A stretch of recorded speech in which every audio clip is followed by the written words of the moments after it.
ఏపీలో జీఎస్టీకి సంబంధించిన వసూళ్లు పడిపోయాయి. దట్ మీన్స్ కొనుగోలు శక్తి ఏపీలో పడిపోయింది అంటూ ఈరోజు ఒక ప్రధాన వార్తాపత్రికలో ఆ వార్తా కథనం చూసాం. ఏం చెప్తారు? ఏంటి ఏపీలో పరిస్థితి? అంటే సోన గారు బేసిక్ గా అది ప్రభుత్వ లెక్కలే, అదేమి సొంత కవిత్వం కాదు. బేసిక్ గా ఆంధ్రప్రదేశ్ ఆదాయాన్ని దేనితో చూస్తాము? రెండు రెండు పారామీటర్స్ ఉంటాయి. ఒకటి జిఎస్టి వసూళ్లు ఎవ్రీ మంత్, రెండు బడ్జెట్ అంచనాలని అందుకునే విధంగా రాబడి రావడం. అంటే బడ్జెట్ రూపొందించేటప్పుడు ఏం చేస్తారు? ఈ సంవత్సరం ఒక ఆదాయం దాదాపు 2 లక్షల కోట్లు అని అంచనా వేస్తారు. ఈ 2 లక్షల కోట్లలో కేంద్ర ప్రభుత్వ అప్పులు ఉంటాయి, రకరకాల వాటితో వస్తాయి. ప్రధానంగా రాష్ట్ర ఓన్ రిసోర్స్, ముఖ్యంగా పన్నులు ద్వారా వచ్చే వసూళ్లు. పన్నులు అంటే ప్రజలు క్రయ విక్రయాల ద్వారానే పన్నులు వస్తాయి. పన్నులు అంటే అర్థం ఏంటి? మనం ఏదైనా వస్తువు కొంటే వస్తువు పైన పన్ను వేస్తారు. అంటే ఇంత ఎక్కువ పన్నులు వస్తున్నాయంటే, ఒకటి పన్నులు పెంచేస్తే కూడా వస్తాయి, కొంత పెరుగుతాయి. బట్ పారామీటర్ ఏంటంటే పన్నులు ఎక్కువ వస్తున్నాయంటే కొనుగోలు క్రయ విక్రయాలు ఎక్కువ జరుగుతున్నాయని అర్థం. ఇప్పుడు ఒక రిజిస్ట్రేషన్ జరిగింది, ఖచ్చితంగా ఫీజు కట్టాలి. లేదా మీరు నేను ఒక సబ్బులో సరుకులో కొంటాము, అనివార్యంగా జిఎస్టి వస్తుంది. అంటే ఆదాయం అంచనాలకి తగ్గట్టుగా లేదు. నేను గతంలో మీకు ఈ బడ్జెట్ ఈ సంవత్సరం ప్రవేశపెట్టేటప్పుడు గత బడ్జెట్ అంటే 2000 తెలుగుదేశం పార్టీ అధికారంకి వచ్చిన తర్వాత 24-25 సంవత్సరంలో దాదాపు 20,000 కోట్లు దాకా, 18,000 కోట్లు 20,000 కోట్ల రూపాయలు అంచనా అందుకోలేకపోయింది అని రుజువైంది.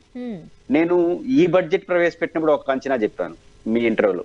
ఈసారి 40,000 కోట్ల రూపాయలు తగ్గే అవకాశం ఉంది ఈ అంచనా. ఇక్కడ లాజిక్ ఏంటంటే 2 లక్షల కోట్ల రూపాయల ఆదాయం వస్తుందని ఫైనాన్స్ మినిస్టర్ అంచనా వేస్తాడు. కేటాయింపులు దేని బట్టి ఉంటాయి? ఈ 2 లక్షల కోట్లు కేటాయింపు ఇచ్చేస్తాడు, ఇరిగేషన్ కింద వాటి కింద అని. పొరపాటున 2 లక్షల కోట్లు రాకపోతే ఏం చేస్తారు? కేటాయించిన దాన్ని కట్ చేస్తారు.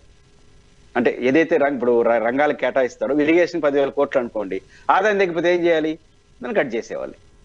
కాబట్టి ఆదాయం ఈసారి 40,000 కోట్ల రూపాయలు అంచనాన్ని అందుకోలేదు అని చెప్పాం. నేను ఒక జనరల్ అంచనా చూస్తా ఉంటే అంతకన్నా ఎక్కువ రేటుగా ఉంది. ఇప్పుడు డిసెంబర్ వచ్చేసింది, డిసెంబర్ అయిపోయింది, ఇంకేంటి వచ్చి మన కొత్త సంవత్సరంలో ఉన్నాం. ఇంక 2-3 నెలల్లో మళ్ళీ బడ్జెట్ పెట్టాలి. ప్రధానంగా ఆదాయం ఇప్పుడు కూడా ఈ టైంలోనే వస్తుంది. April March starting period, ending period లోనే ఆదాయాలంతా వస్తుంటాయి మనకు ట్యాక్స్ రూపంలో. కానీ డిసెంబర్ నెలలో చూసినప్పుడు లాస్ట్ ఇయర్ కన్నా తగ్గింది. రెండోది బడ్జెట్ అంచనాల్ని, అంటే ఒక 2 లక్షల కోట్లు అంచనా వేసుకుంటే సగం రాలేదట, అది ఇంకా లెక్కలు రావాల్సి ఉంది. అంటే అంచనాలు సగం అందుకోకపోతే ఇంక 2-3 నెలల్లో ఎంత అందుకోవాలి? అంటే మేము చెప్పిన 40,000 కోట్ల కన్నా ఇంకా తగ్గితే కేటాయింపులు మొత్తం పడిపోతాయి. ఎట్లా అని మీరు అనొచ్చు. గతంలో మనకు లాస్ట్ ప్రీవియస్ ఇయర్ లో 5,000 కోట్లు అన్నదాత సుఖీభావ కేటాయించారు. రూపాయి ఇచ్చారా? ఇలా ఈ సంవత్సరం ఇచ్చారు. అంటే కేటాయింపుల్లో ఉంటాయి. ఎందుకు లేదు? మన బడ్జెట్ లో రాలేదు. రెండోది, ఒక స్వర్ణ గారు బేసిక్ గా మన రాష్ట్రం కేంద్రం దగ్గర బాగా తెచ్చుకుంటా ఉంది అంటే ప్రధాన గ్రాంట్స్. కేంద్ర ప్రభుత్వం ఇచ్చే గ్రాంట్స్ ఎంత బాగా వస్తే కేంద్రం నుంచి మనం అంత సాధించుకుంటున్నామని లెక్క. గ్రాంట్స్ జగన్మోహన్ రెడ్డి కాలంలో ఎండ్ పాయింట్ కన్నా తెలుగుదేశం స్టార్టింగ్ పాయింట్ అంచనానే తగ్గించుకున్నారు. అంటే కేంద్రం మీద నమ్మకం లేదేమో. అంటే మరి పల్లెమో డబుల్ ఇంజిన్ సర్కార్. గ్రాంట్స్ జగన్మోహన్ రెడ్డి గారి చివరి సంవత్సరం కన్నా తక్కువ అంచనా వేస్తున్నారు. కేంద్రం నుంచి ఈసారి 20,000 కోట్లు రావచ్చని.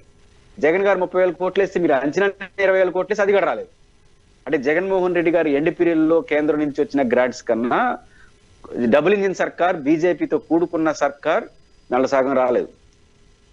అంటే కేంద్ర సార్, ఇప్పుడు జగన్మోహన్ రెడ్డి గారు ఒక రాష్ట్ర ముఖ్యమంత్రిగా ఉన్నప్పుడు ఢిల్లీ వెళ్ళడం రావడం మనం చూసాం. కానీ ఇప్పుడు డబుల్ ఇంజిన్ సర్కార్ వచ్చిన తర్వాత డిప్యూటీ చీఫ్ మినిస్టర్ అయిన పవన్ కళ్యాణ్ గారు సొంత బంధువుల్ని కలిసినట్టుగా నరేంద్ర మోదీ గారిని కలుస్తున్నారు. అంటే అంత ఫ్రీక్వెంట్గా వాళ్ళకి అపాయింట్మెంట్ దొరుకుతుంది.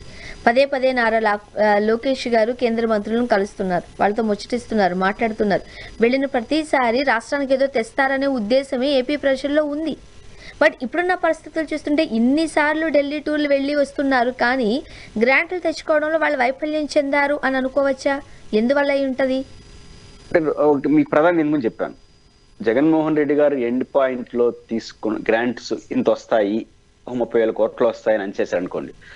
ఈసారి ప్రభుత్వం 40,000 కోట్లు అంచనా వేసుకోవాలి కదా. మనం ఇంకా ఎక్కువ ఎక్స్పెక్టేషన్ పెట్టుకుని లాక్కొని రావాలి. జగన్మోహన్ రెడ్డి గారు సాధించిన దానికన్నా అంచనానే తక్కువ వేసుకున్నారు, దానికన్నా తక్కువ వాళ్ళు ఇచ్చినారు. ఇప్పుడు ఎలా ఉంటాయంటే, ఉదాహరణకు గ్రాంట్స్ రూపంలో ఇప్పుడు మెడికల్ కాలేజీలు నిర్మాణం జరుగుతుంది. దాంట్లో 40% నిధులు కేంద్ర గ్రాంట్స్. మెడికల్ కాలేజ్ ఇప్పుడు 10 మెడికల్ కాలేజ్ 2 ఏళ్ళు ఆపేసినాంగా. పీపీఎఫ్ పద్ధతులు వేయాలన్నా ప్రభుత్వం చేయాలని ముగించేసినాంగా. నిజంగా వీళ్ళు కానీ 2 ఏళ్ళు యాజ్ ఇట్ ఈజ్ గా జగన్మోహన్ రెడ్డి పీరియడ్ లాగా కొనసాగుంటే 40% నిధులు వచ్చి ఉంటాయిగా గ్రాంట్స్. అంటే 5,000 చిల్లర కోట్లు అవుతున్నాయండి ఇప్పుడు. ఇంకా ఈ రిమైనింగ్ పార్ట్ పూర్తి చేయడానికి ఇంకో 5,000 కోట్లు అవుతుంది అంచనా. దాంట్లో 3,000 కోట్లు కేంద్రం ఇస్తుంది, అది 2,000 చిల్లర కోట్లు. ఈ 2 ఏళ్ల పాటు ఫాస్ట్ గా నిర్మాణాలు పూర్తి చేస్తుంటే 2,000 కోట్లు కేంద్రం ఇచ్చి ఉంటుంది. అప్పుడు గ్రాంట్లు పెరుగుతాయి. గ్రాంట్ ఏమో ఊరికే ఇది బడ్జెట్ లో. ఇదేదో గ్రాంట్ అంటే ఇప్పుడు పోలవరంకు డబ్బులు వస్తాయి ఇట్లా, అంటే దట్ ఈస్ డిఫరెంట్ ఇష్యూ. అంటే గ్రాంట్స్ కేంద్ర ప్రభుత్వం కేటాయించిందని పని ఏకవంతం చేయాలి కదా. ఇప్పుడు రాజధాని ఉంది, రాజధానిలో మనం ఏం చేసినాం, మనకు కావాలని ఫస్ట్ 15,000 కోట్లు అప్పు తెచ్చుకున్నాం. అసలు అడగాల్సింది ఏంటి, కేంద్ర ప్రభుత్వం విభజన చట్టం ప్రకారం గ్రాంట్స్ గా ఇవ్వాలి. అసెంబ్లీ సెక్రటేరియట్ దాని మీద పట్టుబట్టుకుని దీన్ని తెచ్చుకున్నాం, ఇది అప్పు అయిపోయింది. ఆ రకంగా గ్రాంట్స్ అనేది తెచ్చుకోవడంలో ప్రభుత్వం ప్రాధాన్యతలోనే తేడా వచ్చేస్తుంది. అంటే కేంద్ర ప్రభుత్వం గ్రాంట్స్ తగ్గి, రాష్ట్ర ప్రభుత్వం ఆదాయం తగ్గి, రెండో వైపు ఈ సంక్షేమ పథకాలు అనేది ఇస్తే జూన్ జూలైలో ఇస్తున్నారు, నెలలు ఇస్తున్నారు, మిగతా సంక్షేమ పథకాలు పక్కన పెట్టారు. సంక్షేమ పథకాలు పక్కన పెట్టడం వల్ల ఏమవుతుంది, చాలా పథకాలు అమలు కాలేదు కదా. ఈ సంవత్సరం అయితే అన్నదాత సుఖీభావ ఇచ్చారు. దానివల్ల సంక్షేమ పథకాలు ఇవ్వడం వల్ల ప్రజలు ఏం చేస్తారు, ఖర్చు పెట్టరు. ఖర్చు పెట్టకపోయినప్పుడు జిఎస్టీ రాదు. ఆ రకంగా జిఎస్టీ వసూలు తగ్గుతున్నాయి. మీరు అన్న సంపద సృష్టి ఏంటంటో అర్థం కావట్లేదు. సంపద సృష్టిస్తారు, ఎట్లా సృష్టించాలి, ఇరిగేషన్ లైన్ లో తీసుకొచ్చి వ్యవసాయాన్ని గాడిలో పరుగులు ఎత్తించాలి. ఇంకో పక్క ఇండస్ట్రీలు అంటూ పని జరగాలి. ఇప్పుడు 1,00,000 కోట్లు, 2,00,000 కోట్లు, 20,00,000 కోట్లు వచ్చేసిన శంకుస్థాపన జరిగి ప్రారంభించారనుకోండి, పని జరుగుతుంది. ఆ పెట్టుబడి పెడతారు కదా, పెట్టినప్పుడు అక్కడ వర్క్ జరుగుతుంది, అది ఒక డబ్బులు రావడానికి కారణం అవుతుంది. అంటే మీరు చెప్పిన సంపద సృష్టి ఆడుందో తెలియదు, డెవలప్మెంట్ యాక్టివిటీ. జగన్మోహన్ రెడ్డి గారు మోడల్కి ఇచ్చిన సంక్షేమ పథక అమల్లో తేడాలు ఉన్నాయి, అందువల్ల జిఎస్టీ రావట్లేదు. ఇప్పుడు కేంద్రం నుంచి అయినా తెచ్చుకుంటారంటే అంచనాల్లోనే తక్కువ వేసుకుంటున్నారు. అంటే ఈ రకంగా బహుముఖంగా చేయడం వల్ల బడ్జెట్ అంచనాలని అందుకోలేకపోవడం వల్ల ఏమవుతుంది, మీకు సింపుల్ ఎగ్జామ్, మాకు గాలేరు నగర్ 2,000 కోట్లు ఏదో కేటాయించారు, ఏం పెట్టలేదు. ఎందుకు పెడతారు, డబ్బులు ఉంటాయి కదా. కాబట్టి ఆందోళనకరంగా ఉంది. ఖచ్చితంగా బడ్జెట్ అంచనాలను వాళ్ళనుకున్న అంచనాలు గతం కన్నా వైఫల్యం చెందిన వల్ల. కాబట్టి ప్రైవేట్ రంగాలు పోయి ఉద్యోగస్తుల జీతభత్యాలు, అడ్మినిస్ట్రేషన్, జనరల్ పరిపాలన, వీళ్ళ వ్యవహారాలు, రెండోది ఇప్పటివరకు అమలు చేసిన సంక్షేమ పథకాలు తప్ప ఇంకేమీ